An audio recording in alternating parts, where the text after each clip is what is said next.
Pero lo más importante de la palabra en nosotros, hermanos, es obedecerla. Y es precisamente ahí en la lectura que hemos tenido. No solo se debe de creer a la palabra, sino que también se debe de obedecerle a la palabra. Creer es una cosa. Más serio sería obedecerla. Y hay cristianos, tal vez como yo, que no dejamos que la palabra pueda obedecerla yo. A veces nos engañamos a nosotros mismos, nos confundimos y nos engañamos para no obedecerle a la palabra. Los cristianos no pueden tener una vida victoriosa y de poder sin obedecer a la palabra de Dios. Si yo no obedezco a la palabra de Dios, ¿qué cree que estamos haciendo? Cometiendo un pecado. Porque cuando la Biblia me llama que no debo de hacer ciertas cosas porque son pecados y yo no obedezco y incurro en la desobediencia y en practicar el pecado, y es precisamente esto me está provocando una muerte espiritual a mi vida. Y el Señor le dice ahí en el versículo: no todo el que me diga Señor, Señor, y no hace la voluntad de lo que yo digo, puede entrar al reino de los cielos. Yo pienso que tendríamos que preguntarnos con esa parte de la lectura: ¿qué sentido tiene yo nombrar en mi vida al Señor si no le obedezco? ¿Qué sentido tiene decir como un dicho de los salvadoreños, ¿verdad? Y usted va a ir a Salvador, primero Dios, dice. ¿Qué sentido tiene que esté yo mencionando así esa expresión cuando mi alma no está dispuesta a obedecerle al Señor? ¿No cree que es una incoherencia llamarle Señor y no obedecerle para nada? ¿Tendrían esas palabras algún valor para mí y para Dios? Porque lo que quiere el Señor es obediencia. Es importante obedecer a la palabra de Dios. Fíjese que hay personas que quieren ser reconocidas en el ámbito cristiano como buenos creyentes, como grandes líderes, pero son desobedientes a la palabra del Señor. Usted ha encontrado una porción en la Escritura que dice: en aquel día algunos le dirán al Señor, pues si en tu nombre echamos fuera demonios, en tu nombre profetizamos, en tu nombre hicimos sanidades. Esto es como un currículum, ¿verdad? Como un currículum de trabajo. Pero el Señor dice: apartados de mí porque yo no les conozco. Y aunque usted le diga: mire, yo era de la iglesia de apóstoles y profetas y llegué en 1901 a la iglesia,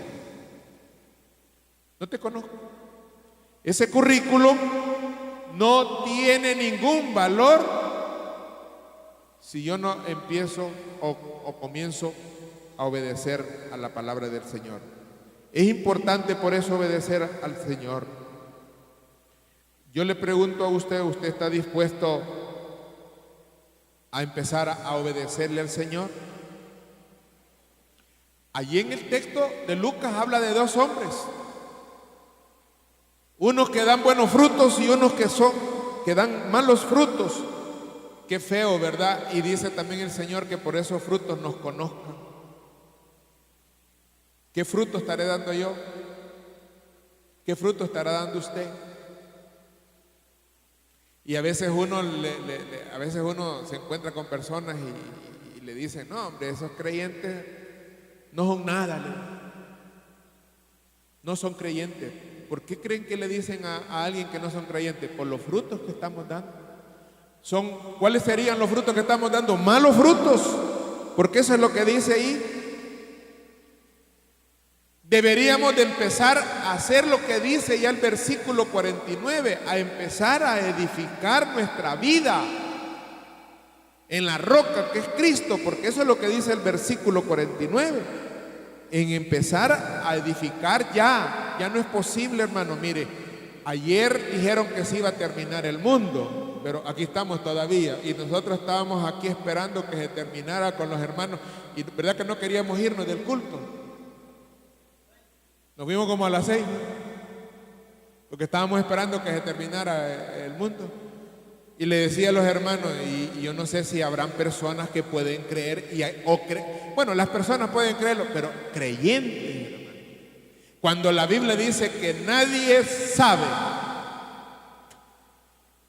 y el Señor ese Camping se llama, el profeta de 90 años de Family Radio, diciendo que se iba a terminar el 21 de mayo.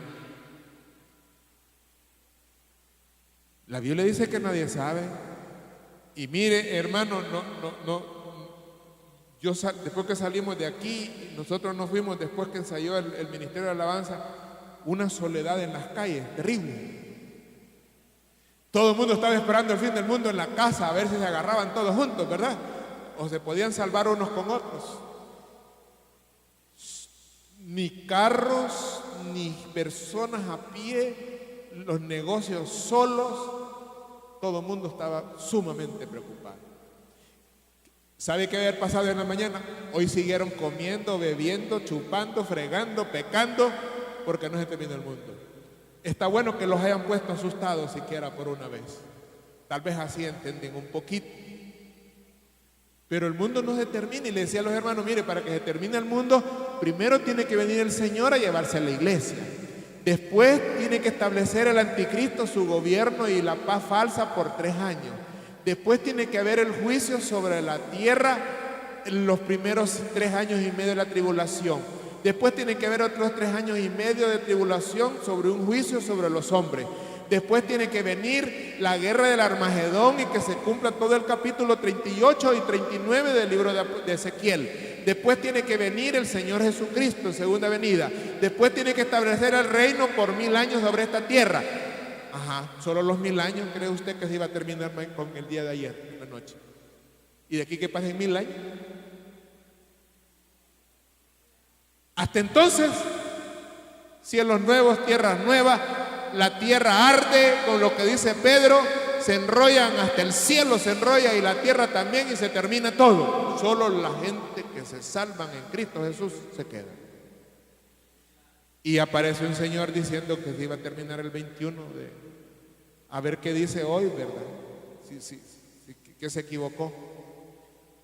Y creyentes afligidos con el calendario maya del año 2012, que el otro, si no es hoy o 11, es del otro año, el 12. Los mayas, hermanos, conocían la distancia de la Tierra alrededor del Sol en 5 periodos de 5.125 años.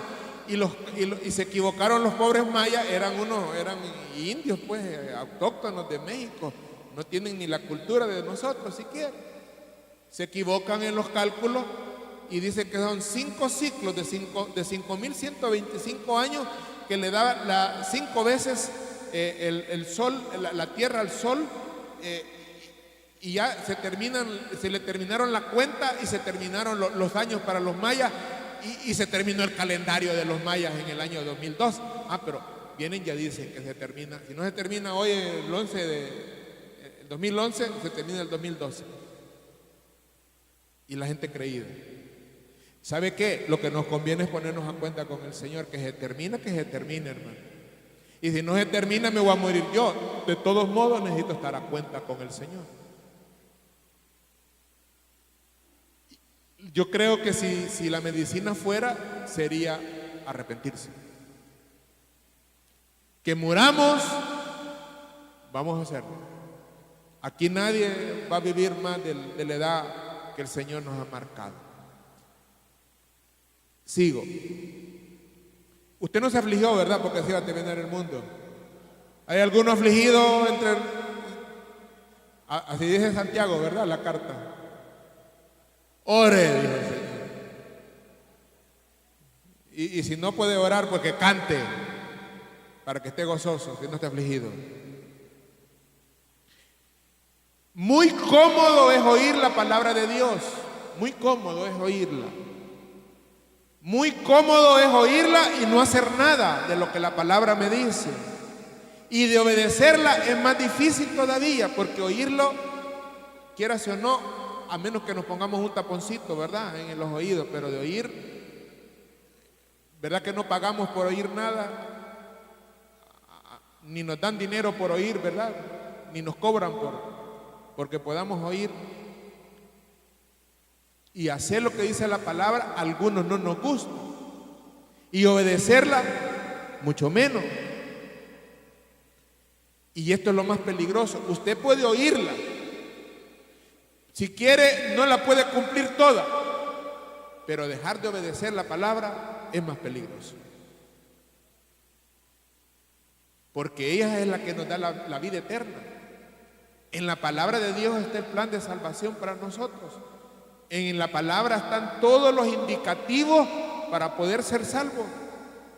¿Y por qué digo que es peligroso no obedecerle a la palabra? Porque el fundamento de la vida cristiana no es oír, sino que el fundamento de la vida cristiana es obedecer la palabra. Ese es el fundamento para nosotros, obedecerla.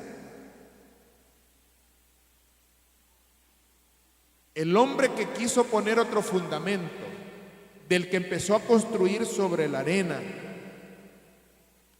ese hombre no se puso a pensar de que podían venir los vientos, podían venir las lluvias y que su casa se podía caer.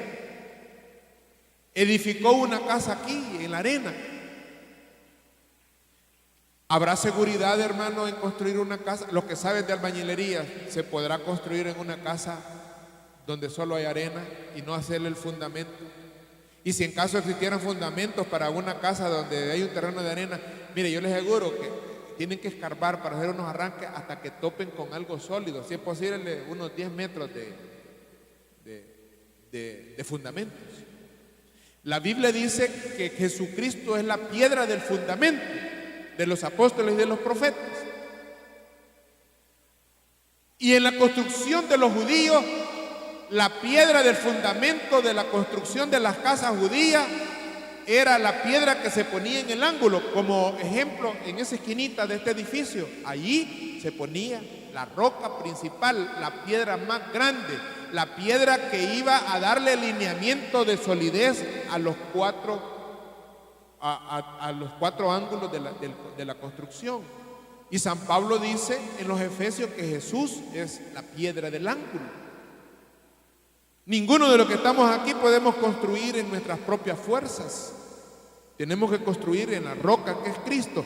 Y este hombre que edificó sin pensar que iban a venir vientos, mire, si las personas que construyen esos edificios altos se mueven, tienen un vaivén. Esos edificios en Estados Unidos que son rascacielos se mueven 50 centímetros, toda la masa del edificio, imagine que se mueven medio metro y hacen cálculo de movimiento. Y este construyó en la arena y no se puso a hacer ningún cálculo. Se le cayó la casa.